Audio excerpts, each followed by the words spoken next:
the battleship, the Mikasa, is a solid gold sheet, basically formed around the copper base. $600. Bill told me by secret that this one he will trade for Ferrari or what? Yeah, Ferrari. Hello everybody, this is WarStory video vlog. I am Alex and I'm with Bill in our Kentucky studio and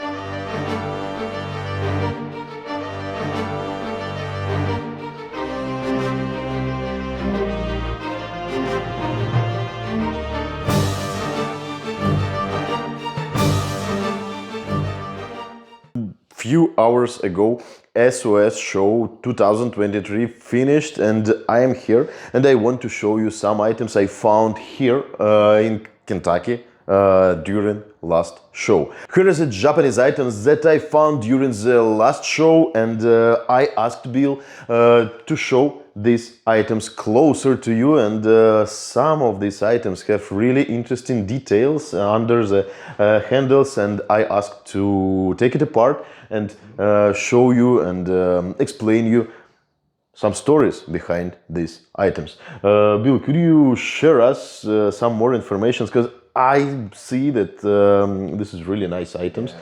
Some of them I bought, some of them I took for consignment, but you mostly focusing on Japanese items, so can you tell us?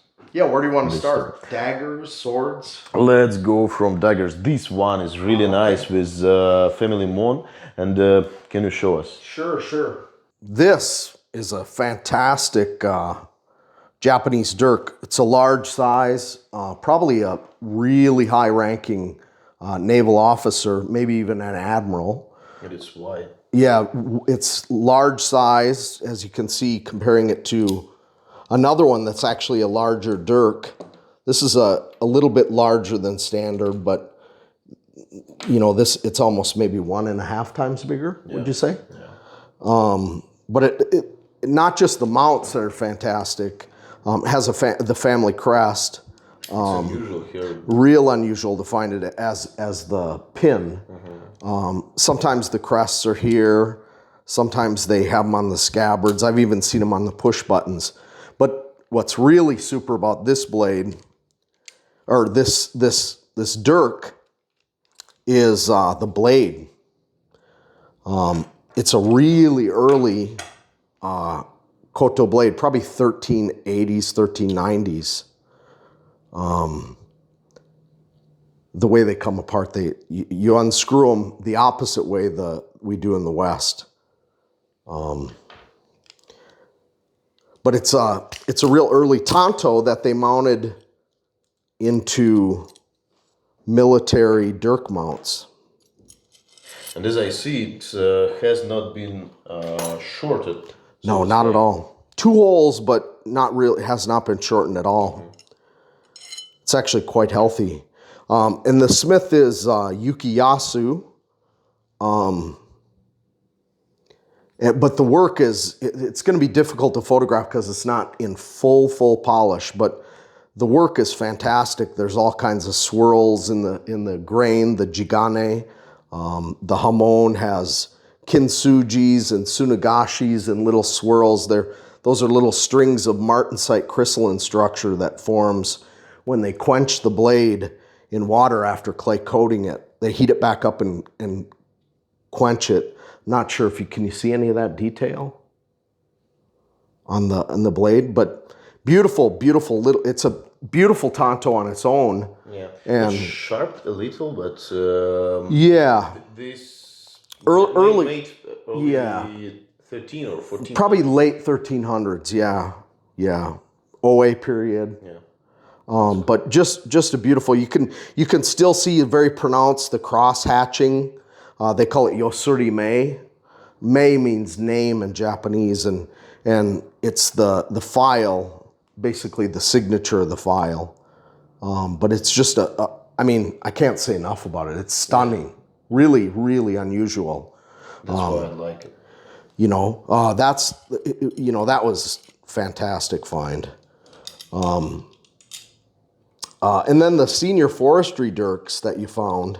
This one, the condition of the mounts are real nice. Usually Usually they can be a little beat up. You helped to find it. Yeah, I did. A friend of mine had it, and he offered it to me, and I have a couple of the Forestry dirks, but but this one I really like. yeah. Most of the gilding is still present on the fittings, and it has a same saya, ray skin saya, but overall just a really beautiful piece. It has a plated blade, but really the mounts are, to find them in this condition, it may be 1 in 50 I didn't see or 1 in 100. Probably first time seeing this condition. Yeah, the gilding is usually completely worn off of them. So that's why I bought it. It's really nice. And what about this one? This one is yours. Yeah, and this is another Forestry dirk. This one has the moan on the back strap of the handle. And what is the difference between yellow metal and white metal? I'm not real sure. And a friend of mine who passed away a few years ago, Ken Banks, he wrote a book on military dirks. And really it was kind of speculation that, senior, junior. But I don't honestly think this was a junior because it's got the imperial crest on the back. These come in all shapes and sizes. Old blades mounted in these mounts to new blades. And this one's actually a forged blade.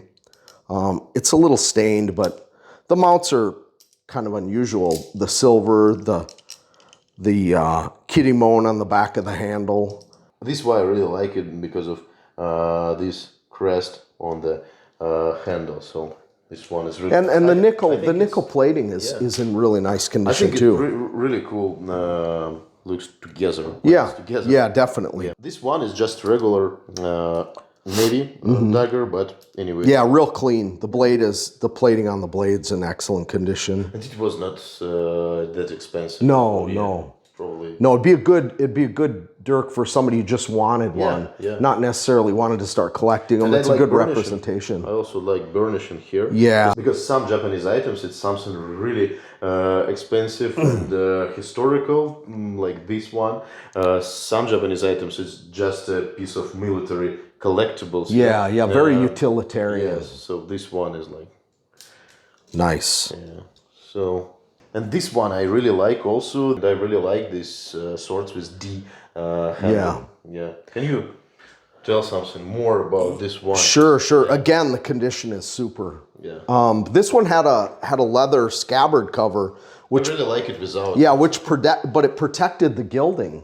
We can because you can see where the scabbard cover had shrunk back. There's some oxidation. In the gilding. But honestly, I don't want to clean it because no, definitely not. You just leave it the way it is. Yeah. But the ray skin scabbard's in great shape. The rest of the gilding on the handle is excellent. It's got the family crest on the back. These are typically associated with like admirals or higher ranking naval officers. For sure. Yeah, absolutely. Precise. and it's kind of interesting. The blade was made by kind of a famous Taisho early Showa smith, this Minamoto Yoshichika, a very well documented smith. There's lots of references about him. There's 2 generations. And he's pretty famous. Yeah, pretty famous. The second generation. They actually did cutting tests, not on people like older swords, but they did cutting tests with, I believe they used, they cut rattan, I think, or something like that. And they a lot of times would inscribe it on the tang. But the blade's in almost full polish. We have the peg out. And there's a trick to taking these apart because these D-guards are a little tricky. Because the handle comes apart. So what I typically do when I take them apart is I lift it out and I leave the D-guard intact, and everything kind of should, if I do it right, stays together and doesn't fall apart.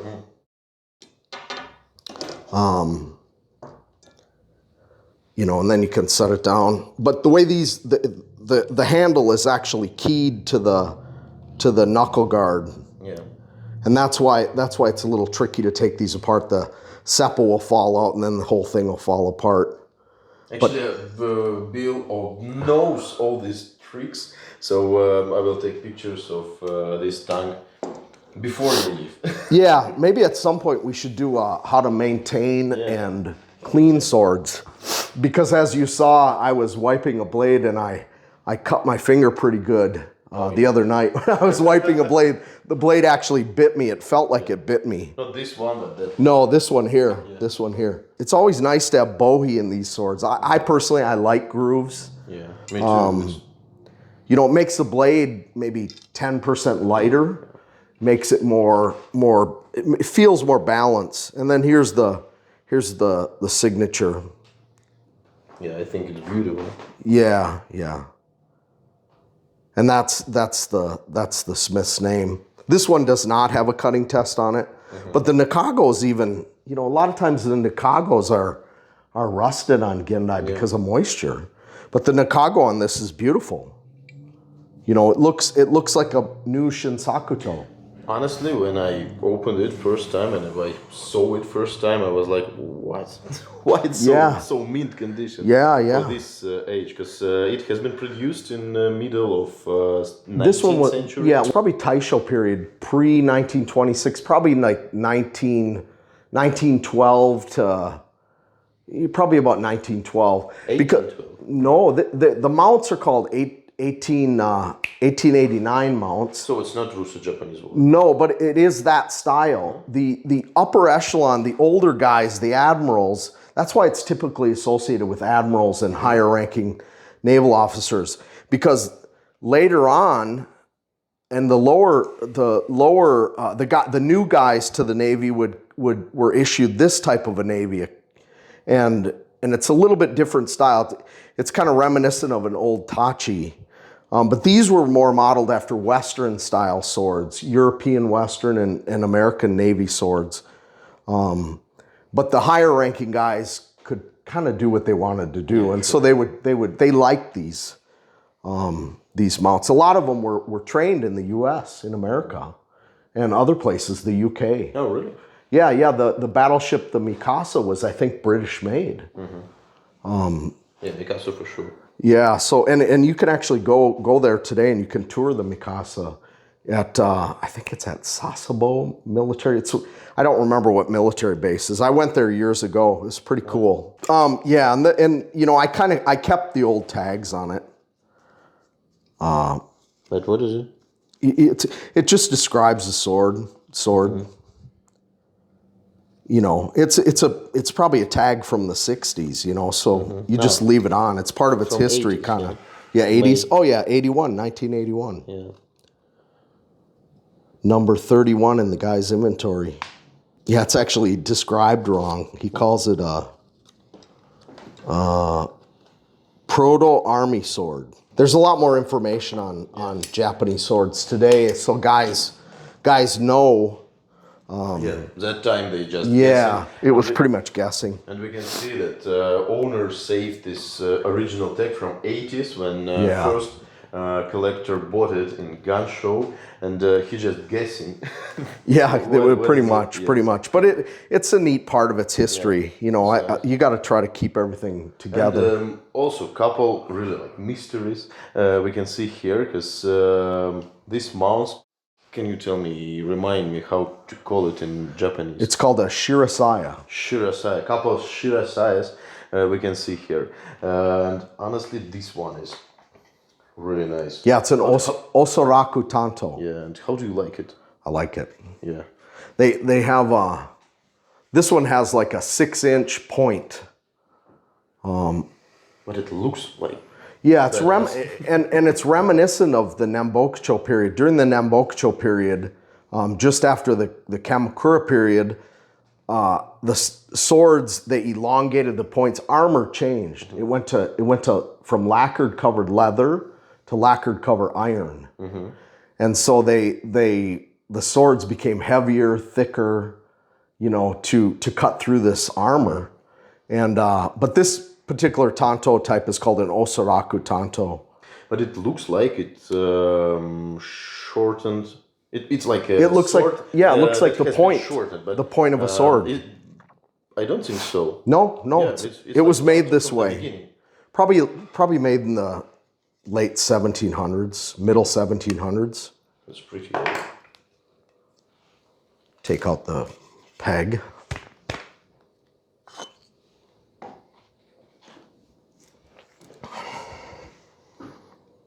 Yeah, this something Ju Katsu Shige.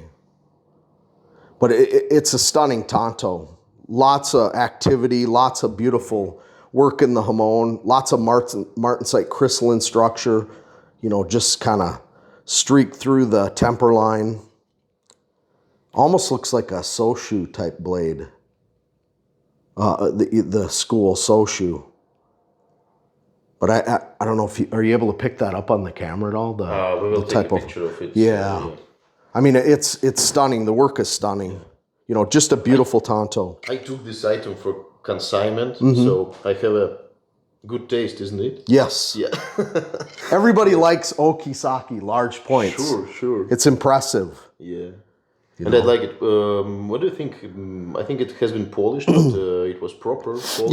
Yeah, this was done in Japan, definitely. And it's got a solid silver habaki. Yeah. Nice solid silver habaki. There are a couple of polishers that work in the U.S. and in Europe that were trained, Japanese trained, and these are little polishers marks on the, underneath the habaki and on the back of the blade. When they do the burnishing, they leave these lines. It's just kind of a, I think it's showing off, right? Look at how good I am. But maybe not. The Japanese probably wouldn't say that because they're very subdued in things. Subdued, what does it mean? They don't try to show off. You know, it's not considered polite. But it's a really beefy, very heavy, very thick. I'd say that's probably a 1/4 inch, wouldn't you? Yeah. Wide. Yeah, that's really really large, beautiful Tanto.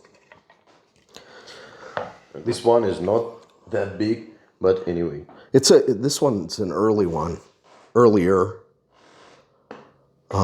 Beautiful work. Again, it's an armor-piercing Tanto, very thick, very wide. Obviously, it was restored in Japan. This is an interesting point to pay attention to. Gold foil habaki. Oh yeah, that's cool. Now this is a little kind of Kante point or a study point. Typically, you find gold foil on koto blades pre-1570 and silver foil on blades that are after 1570. Now there's always exceptions. If you have an exceptional blade, whenever I have a blade polished, I have a gold foil habaki. I just think they look better. Okay. They're more expensive because what you have is a solid gold sheet that's basically formed around the copper base, wrapped around the copper base, and then they. That's pretty expensive. Yeah, it is. This habaki was probably $600 to have made. Just the habaki. Just the habaki. Shirasaya would be a couple $100, $400, $500 for a good quality one. This one is signed Mune Hisa. And it's not just $400. It's $400 and probably 3-4 month waiting. Yeah. Well, if you send it to Japan, it's going to be a year or maybe a little more than a year. Sometimes I've had swords take as long as 5 years. But they were super swords, super swords. My Ichimonji that I just got back, it made Juyo. That one took, I think, 4 years. But that was because of COVID. Why? During the COVID period, was not allowed to polish? Or? No, it just, everything took longer. Everything took, I don't know. I mean, who can say, right? So this one is really nice. Yeah, Kyugunto. Yeah.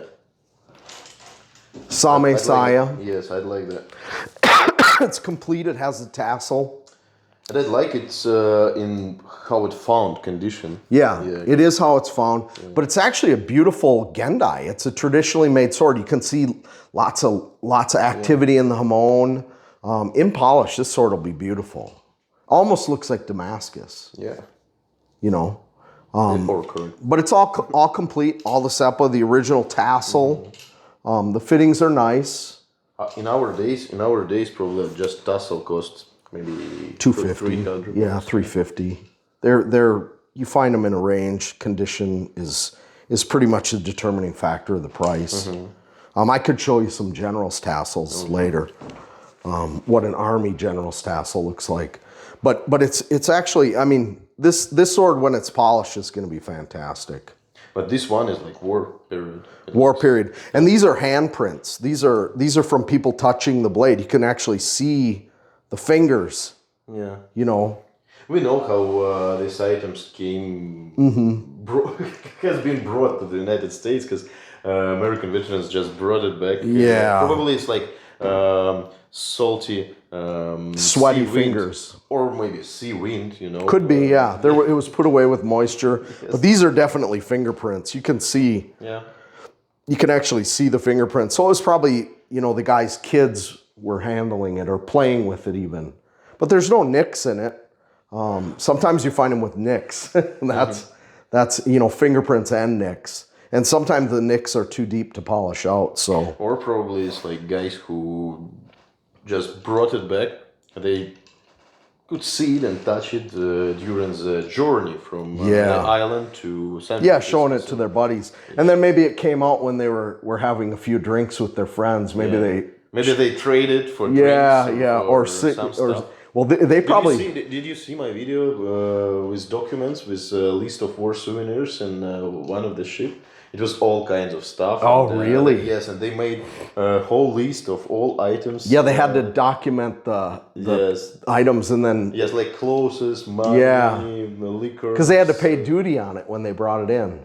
I think they were customs documents. I think Captain decided that there are too many young guys with guns, and with all stuff, and they have nothing to do during the journey. Yeah, so just let them text it. The old saying, what is the devil's work? Idle hands are the devil's workshop. Right? That's.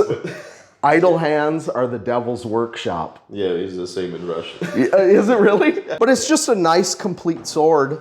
And when this is in polish, I'm telling you, it will be fantastic because the hamon is fantastic. I probably ask that guy to polish it for me because this one is exactly the same like this dirk. Yeah. It's simple, just a war souvenir, but it's not expensive. Yeah. But still pretty. So, yeah, and it's complete. It's got the tassel. Yeah. Everything is there.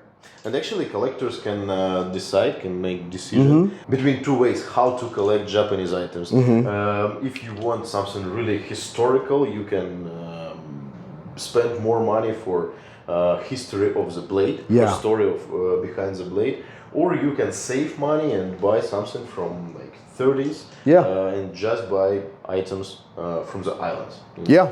Yeah, relics. Yes, relics. And that's cool. That some guys collect helmets with bullet holes. Yeah, like battle damage. Yeah, battle damaged. Yeah, for sure. Okay, and the last one, it's yours, and you found it on the show, and this one is really nice. Yeah, I like the condition of it first, but can you tell us about this one? So this one, this is your new project. Yeah, this is my new project. This is a formal tachi mount. Probably the mounts were made probably in the 1700s. The blade was made.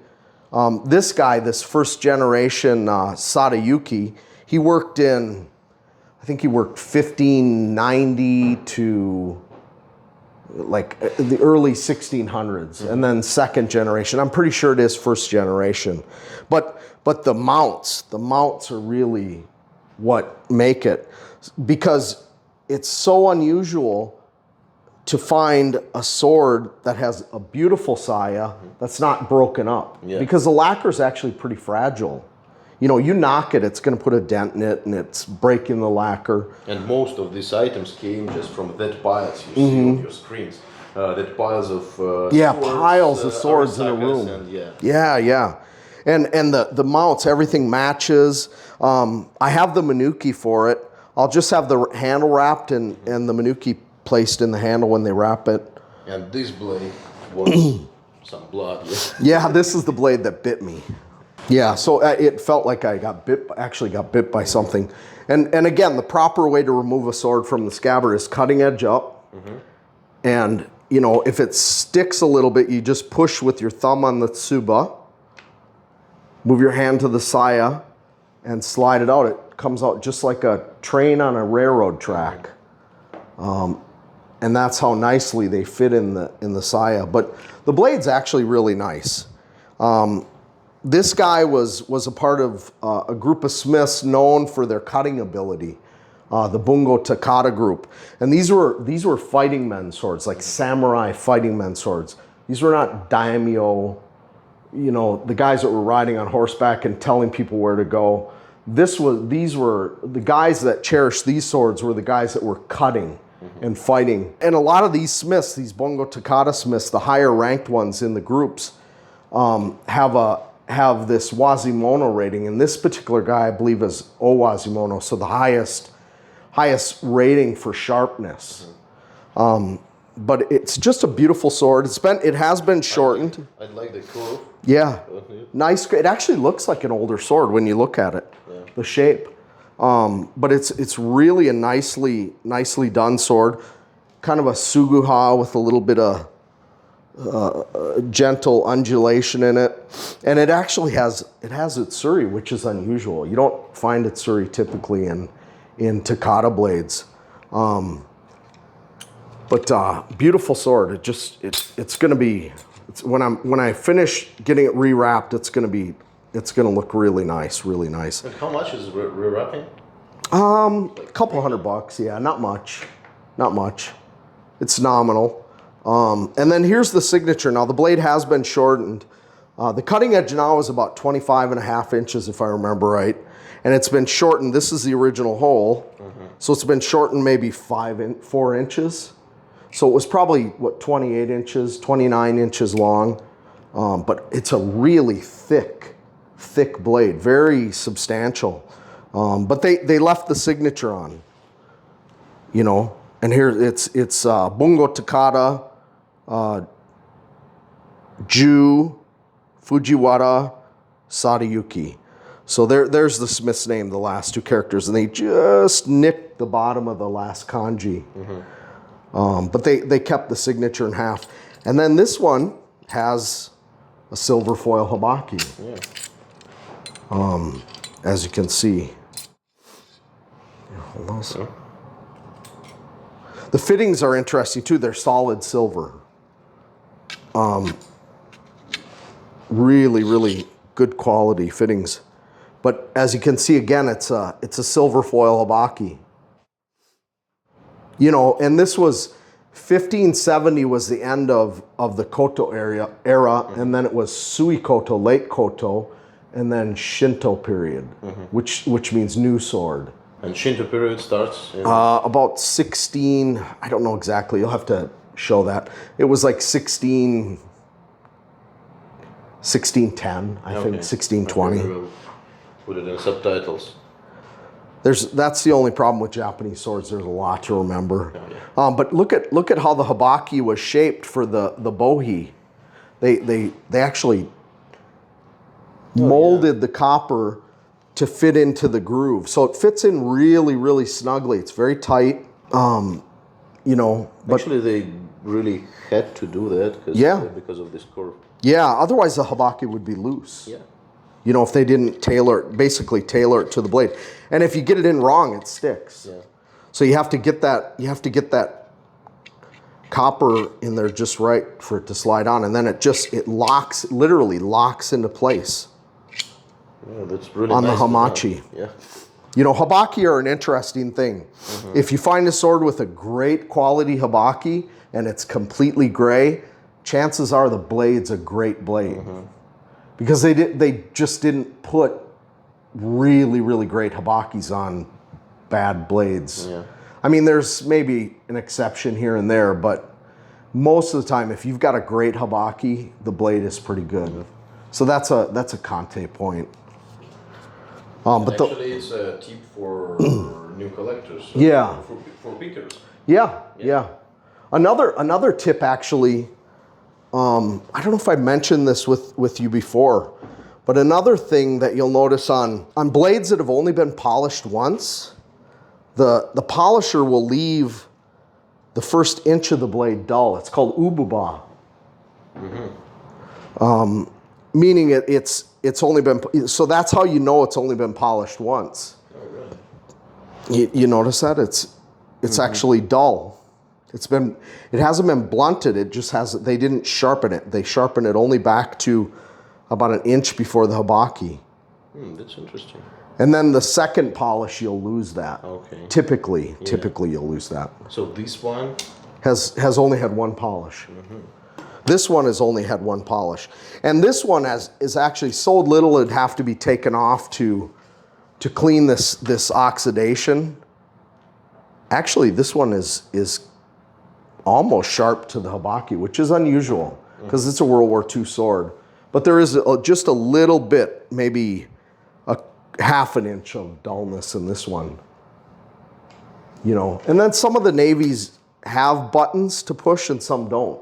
Yeah. So when you're going to take a sword out in military mounts, you always want to pay attention to whether it has a button, a push button release, or not. Because if you just yank it out, Yeah, sometimes there is like the leather strap with Yeah. buttons, and I saw how You'll guy break it. did on the show just open it and broke the leather, that leather button. Yeah. But the catch is they're actually, sometimes these are broken off, you know, because it's made of, it's I believe they're copper and it's nickel plated. Yeah, so they're fragile. They can be fragile, but they hold the blade in there. Yeah.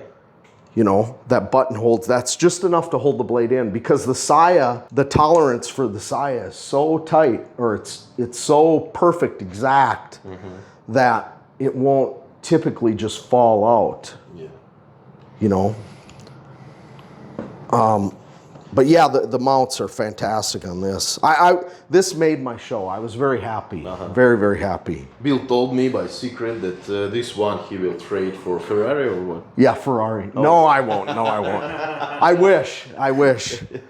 But like, anyway, this one is really cool. Yeah. So we did great work during SOS 2023, and thanks to OVMS that they promoted and they still running it because it's really cool. A lot of collectors there in one hole, and we just can trade, buy something, and then show it to you guys and show it to you on the videos like that. And also I bought a lot of Third Reich period stuff and Russian Imperial stuff and bayonets.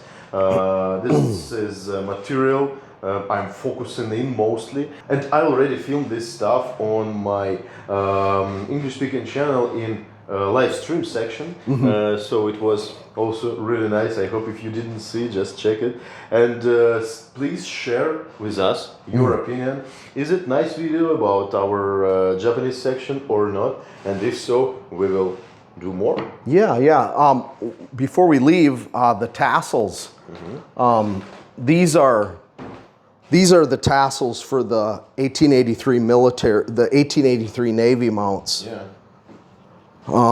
And these have actually gotten quite hard to find in nice condition, or in any condition. You just don't. You used to see these a lot more often, but not as much anymore. Yeah. And this is the proper tassel that would be on this sword. One of these two. But I was gonna show some general's tassels. Oh yeah, let's show. Yeah. So let's. Over here. I've been collecting tassels for 30 years almost. And I've actually got a small Tupperware bin full of them, but these are some of the tassels. This is a Colonel Major tassel, the red and brown. Oh, wow. This tassel is for an NCO sword. This tassel is for, you see these on the parade sabers, you see these on the other Army officers, the D-Guard Army officers' swords. Here's some more leather tassels for the NCO swords. But these here are general grade tassels. They were specific to the general officers. We can actually show you the different grades of and interesting, these swords here, or these tassels here, are a couple of these are unissued.